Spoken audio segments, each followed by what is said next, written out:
టాలీవుడ్ దర్శకుడు కృష్ణవంశీ, హీరోయిన్ రమ్యకృష్ణ దంపతులు వేరుపడినట్లు వార్తలు గుప్పుమంటున్నాయి.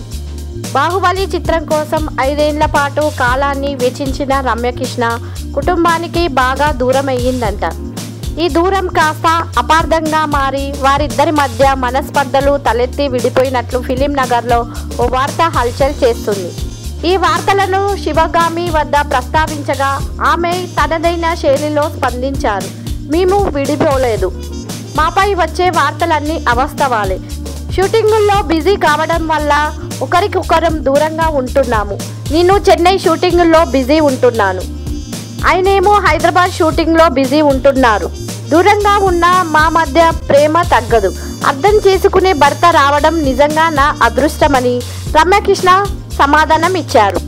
అదే సమయంలో మా ఇద్దరికి షూటింగులు లేనప్పుడు, ఖాళీ సమయం దొరికినప్పుడు తన కుమారుడితో కలిసి టూర్స్ వెళ్తుంటామని, ఫోన్ ద్వారా ఎప్పుడూ కృష్ణవంశీతో టచ్లోనే ఉంటానని రమ్యకృష్ణ తెలిపారు. ఈ వీడియోస్ మీకు నచ్చినట్లయితే సబ్స్క్రైబ్ చేయండి, లైక్ కామెంట్ ఇవ్వండి. మరిన్ని వీడియోస్ కోసం టచ్లో ఉండండి.